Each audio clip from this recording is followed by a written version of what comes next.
Morning all of you, how are you all? Today I'm going to start next video of chapter 1 of class 10th. तो last class में हम लोग chambers के बारे में पढ़ रहे थे, अलग अलग एनिमल्स के बारे में कि किसके पास कितना चैम्बर होता है हार्ट का। ठीक है, तो जनरली मैमल्स के पास कितना होता है, 4 चैम्बर आपका हार्ट होता है। ठीक है, तो एग्जांपल क्या था, जैसे ह्यूमन बीइंग हो गए, बर्ड हो गए। ठीक है, मैमल्स आप बोल सकते हो। तो और लेकिन उसमें बर्ड नहीं आती, लेकिन अलग से आप बर्ड भी क्या होती है, वार्म ब्लडेड। ठीक है, तो इसके पास क्या होता है, 4 चैम्बर हार्ट होता है। लेकिन एम्फीबियंस और रेप्टाइल के पास क्या होता है, 3 चैम्बर हार्ट होता है। तो जिसमें क्या 3 चैम्बर में क्या क्या होता है, 2 एट्रिया एंड 1 वेंट्रिकल। ठीक है, अब देखो मैंने इसमें एक्सेप्शन बताया था रेप्टाइल्स में क्या कि क्रोकोडाइल के पास 4 चैम्बर हार्ट होता है। वो में भी पता नहीं लिखा है या नहीं, लेकिन आपको ध्यान में रखना है। The fish has 2 chambered heart. ठीक है, फिश के पास क्या होता है, 2 चैम्बर्ड हार्ट। 2 आप समझ ही रहे हो, 1 एट्रियम और 8 वेंट्रिकल। ठीक है, तो consist of 1 atrium and 1 ventricle. Fish doesn't have lungs, क्योंकि उसके पास गिल्स होता है ना। क्योंकि गिल्स क्यों होता है, क्योंकि गिल्स अडेप्टेड है डिजॉल्व ऑक्सीजन एक्सट्रैक्ट करने में from water. It has gills to oxygenate blood. In a fish the heart pumps deoxygenated blood to the gills. क्योंकि इसके पास क्या लंग्स तो नहीं है, तो हार्ट कहाँ इसको पंप करेगा, ऑब्वियस है बात है, गिल्स में ही उसको पंप करेगा ब्लड को, ताकि वहाँ पे वो कार्बन डाइऑक्साइड दे सके और वहाँ से ऑक्सीजन ले सके। ऑक्सीजनेशन यानी कि ऑक्सीजन लेने का प्रोसेस। ठीक है, और blood take place in the gills, क्योंकि उसके पास लंग्स नहीं है। Oxygenated blood from the gills is supply to the body parts of a fish where oxygen is utilize and carbon dioxide enter into making it deoxygenated. तो अब क्या है, आपका जो गिल से ऑक्सीजन ले लिया, वहाँ से क्या आएगा, हार्ट में जाएगा और फिर हार्ट उसको फिर होल बॉडी में पंप कर देगा। ठीक है, तो अब वहाँ क्या होगा, तो उसको वहाँ पे पूरा बॉडी में जाने के बाद ऑक्सीजन दे देगा हर एक सेल को, और वहाँ से कार्बन डाइऑक्साइड ले लेगा। ठीक है, this deoxygenated blood return to the heart. अब वहाँ से जो कार्बन डाइऑक्साइड वाला ब्लड है वो कहाँ आ जाएगा, हार्ट के पास, और फिर उसको पंप कर दिया जाएगा गिल्स में। The flow of blood in a fish is called single circulation, क्योंकि ये हार्ट से एक बार ही पास होगा। Because the blood passes the heart of fish only once in complete cycle of the body। एक साइकिल में सिर्फ एक ही बार हार्ट से गुजर रहा है, इसलिए आपको तीनों का ध्यान में रखना है। क्या कि आपके मैमल्स और बर्ड्स के पास 4 चैम्बर, एम्फीबियन और रेप्टाइल्स के पास 3 चैम्बर और फिश के पास 2 चैम्बर। ठीक है, नेक्स्ट है heart beat. The heart pump blood into our arteries by contracting। ठीक है, तो हार्ट क्या करता है, ब्लड पंप करता है हमारे आर्टरीज में। आर्टरीज में क्या होता है, ऑक्सीजनेटेड ब्लड। ठीक है, और आर्टरीज का वॉल क्या होता है, मोटा भी होता है, क्योंकि वहाँ पे क्या होता है, हाई प्रेशर होता है। तो हार्ट कैसे भेजेगा, कॉन्ट्रैक्ट करने की वजह से हार्ट सिकुड़ेगा, तो क्या होगा, उससे एक फोर्स डेवलप होगा, जिससे वो उस फोर्स के थ्रू वहाँ जा पाएगा हार्ट के अंदर। नेक्स्ट है when the heart contract it becomes smaller in size and pushes the blood from into the main artery with a great force. यानी कि जब हार्ट कॉन्ट्रैक्ट करता है, सिकुड़ता है, ठीक है, it becomes smaller in size. Obvious सी बात है, मैंने बोला हार्ट कॉन्ट्रैक्ट करेगा तो सिकुड़ेगा, और ब्लड के जो उसके अंदर ब्लड भरा रहेगा वो क्या होगा, पुश होगा मेन आर्टरी में with a great force. Then the heart relaxes. एक बार कॉन्ट्रैक्ट कर गया, उसके बाद क्या होगा, रिलैक्सेशन हो गई, यानी come back to its original size. ये मैं भी आपको बता चुकी हूँ बार बार, रिलैक्सेशन का मतलब होता है वापस अपने शेप में आ जाना। ठीक है, and gets filled with blood from pulmonary vein. फिर क्या होगा, रिलैक्स होगा और फिर पल्मोनरी वेन से वापस भर जाएगा। तो पल्मोनरी वेन से क्या आता है, ऑक्सीजनेटेड ब्लड। तो यहाँ था, यहाँ से क्या हो रहा था, जब ये वाला पोर्शन कॉन्ट्रैक्ट करेगा।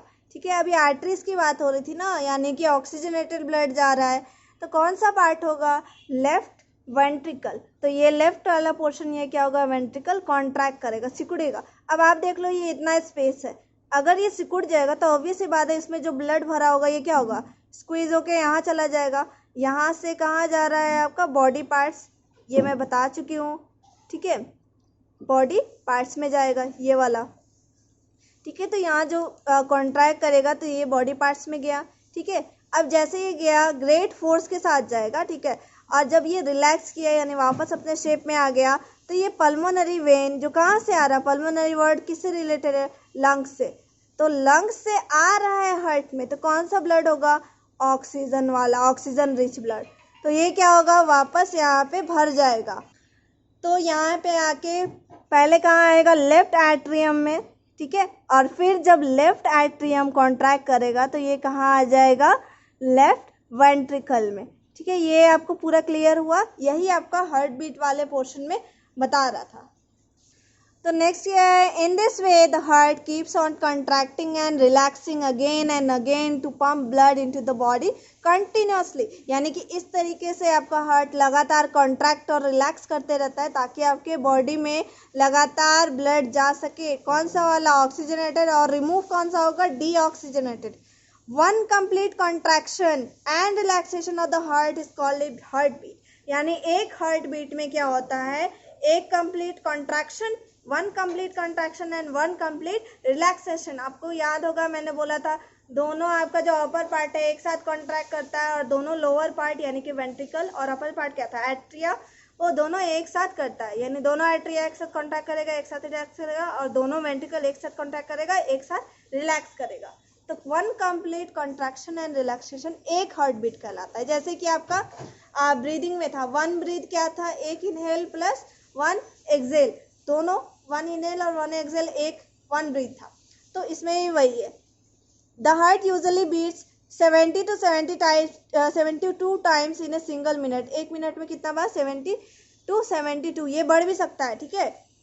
तो ये कंडीशन के ऊपर डिपेंड करता है। तो ये कब होगा, जब हम लोग रेस्टिंग पे होंगे, रेस्ट कर रहे होंगे, ठीक है। This means that the heart pump blood to the arteries about 70 to 72 times per minute, यानी कि हार्ट कितनी बार पंप कर रहा है, जितनी बार ये होगा उतनी ही बार पंप कर रहा है, 70 to 72 टाइम्स पर मिनट। तो we can feel our heart beat if you place our hand on the chest just above the heart region. तो हम लोग अपना हैंड प्लेस करके हम लोग जान सकते हैं, या फिर एक इंस्ट्रूमेंट होता है जिसको स्टेथोस्कोप बोलते हैं, ये क्या करता है, साउंड को मैग्नीफाई यानी बढ़ा के आपको सुनाया जाता है, ठीक है। ये क्या है, स्टेथोस्कोप का हार्ट बीट, ये इस्तेमाल करके आप अपना हार्ट बीट को सुन सकते हो कि आप नॉर्मली वो फंक्शन कर रहा है या नहीं, कि कुछ खराबी है, इससे आपको ब्लॉकेज भी पता चल जाता है, ठीक है, साउंड में डिफेक्ट होने पे। तो we can feel our heart beat if you place our hand on the chest just above the heart region, ऊपर रख के, ठीक है। A doctor listen to our heart beat using an apparatus, stethoscope बोलते हैं, and the stethoscope magnifies the sound, ये भी मैं बता चुकी हूँ, मैग्नीफाई कर देता है जिससे आपको आसानी से हार्ट बीट सुनाई दे सके। एवरेज क्या है, अडल्ट पर्सन का हार्ट बीट रेस्ट में 70 to 72 टाइम्स पर मिनट, लेकिन ये बढ़ सकता है। मैंने बोला था the number of heart beat increases too much, बहुत ज़्यादा बढ़ जाएगा, 100 भी क्रॉस कर सकता है आफ्टर ए फिजिकल एक्सरसाइज और when a person is excited. जब कुछ ज़्यादा एक्साइटेड हो जाओगे या फिर फिजिकल एक्सरसाइज करने के बाद ये काफ़ी ज़्यादा बढ़ जाता है, ठीक है। तो अगर हम लोग एग्जाम्पल में अगर हम लोग अपना हार्ट बीट काउंट करें दौड़ने के बाद, तो हम लोग देखेंगे कि मोर देन यानी कि 100 बीट पर मिनट से भी ज़्यादा है। The heart beat faster during and after exercise because the body needs more energy under this condition. आप ध्यान दे सकते हो, आप इसको रिलेट कर सकते हो ब्रीदिंग से।